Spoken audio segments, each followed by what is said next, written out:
Hello, I'm Dan DeRose, and it is time for Cuyahoga's Most Wanted. Every week, we partner up with Cuyahoga County Sheriff's Department as well as Crime Stoppers of Cuyahoga County to try and get some fugitives off our street. This is a chance to make our community safer and perhaps make you some reward money. Let's get to Detective Red Dyer. We work with Red just about every week here. Detective, how are you this morning? Doing fantastic, Dan. How about yourself? Made it to work safe despite the road conditions. Yeah, a little rough out there today, to say the least. We hope everyone is safe, whether they're at work, decided to stay home. That's the most important part. Next, Red, let's talk about why we have this partnership, probably going on multiple years that we've been doing this. Why is it so important? Well, Dan, we at Crime Stoppers recognize the eyes and ears of our community and how valuable they are in bringing justice to the victims of some of these cases. And it even opens up the opportunity for the community themselves to earn a potential reward, as well as clean up their own neighborhoods. And who doesn't like doing that?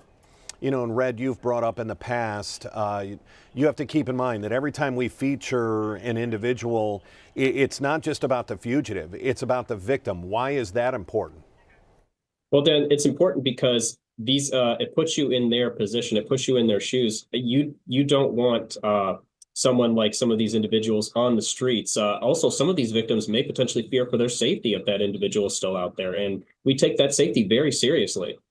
And when we talk about domestic violence, which unfortunately we have another case today that we're going to feature, that is someone who's been victimized. Why should they be victimized again by the fact that someone is still out there, has not faced the charges, has not stood in front of a judge to find out if they are innocent or guilty, and yet that victim has to go on with their life and try and piece things back together. So with that being said, we're going to get to our first case, and that is Walter Saffo. What do we know? Well, Dan, what we know about Mr. Saffo is that according to reports in November of this year, he punched, kicked, and strangled the victim.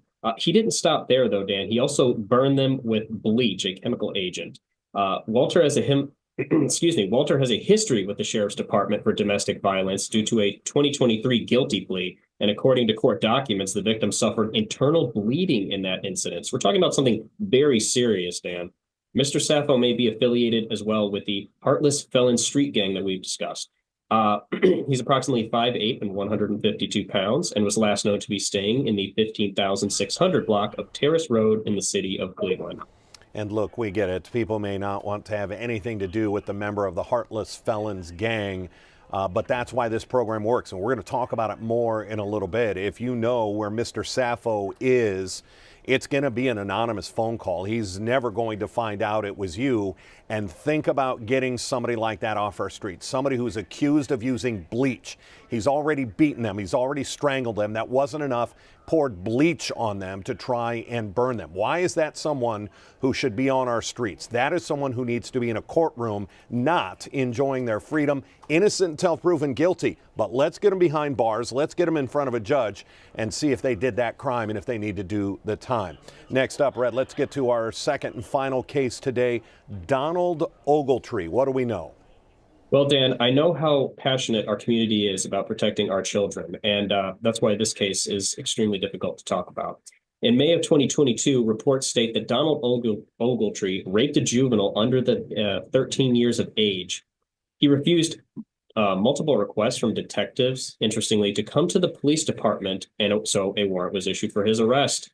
He has a criminal history with the Sheriff's Department dating back to 2016. It's approximately 5'6" and 211 pounds. And was last known to be staying in the 10,300 block of Miles Avenue in the city of Cleveland.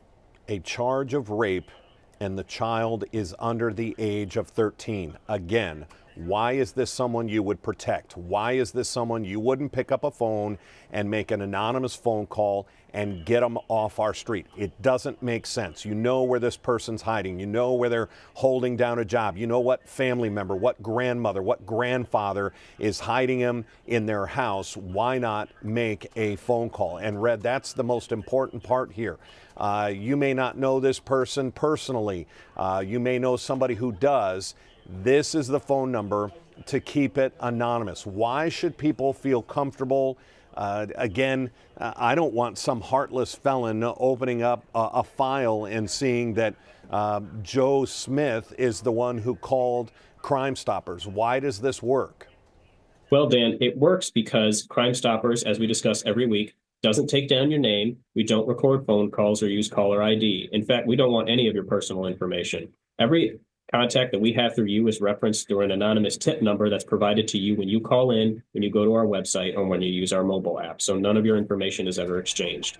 It is that simple. 216-252-7463. It's anonymous. You heard Detective Red Dyer describe it. You are given a tip number. Think of it like a tracking number. We're all ordering packages this time of year. You will be given a tracking number. If your tip leads to an arrest, you call back in 45 days later, you give them that tracking number. You don't give them your name because they don't have it. You give them your tracking number and see if you are eligible for that up to $5,000 reward. Detective Red Dyer, when we talk about a $5,000 reward for bringing in one of these fugitives, what do you like people to know? That crime doesn't pay, but Crime Stoppers does. Crime Stoppers does. You don't mess with the Cuyahoga County Sheriff's Department. You don't mess with any of our investigators around Northeast Ohio. They are skilled at what they do. Sometimes it can be one simple phone call of, I know where that guy eats. I know what bar that guy goes to and gets a drink. I know who he hangs out with. It can be that simple. That's what our investigators need. Detective, we certainly appreciate the time. Thank you for joining us, and let's go put a couple of fugitives behind bars. Thank you, Dan. All right, take care, Red. That's going to wrap it up for Cuyahoga's Most Wanted this week. We'll be back again next week with new fugitives, new people who are out there making us all just a little bit less safe. This is what we do. We partner with Crime Stoppers of Cuyahoga County to see what we can do to clean up our streets just a little bit. Don't forget our 11 o'clock news coming up in just 10 minutes on CW43, and then our news at noon on Channel 19. Until then, I'm Dan DeRose with 19. Have a great day. Stay safe out there. 19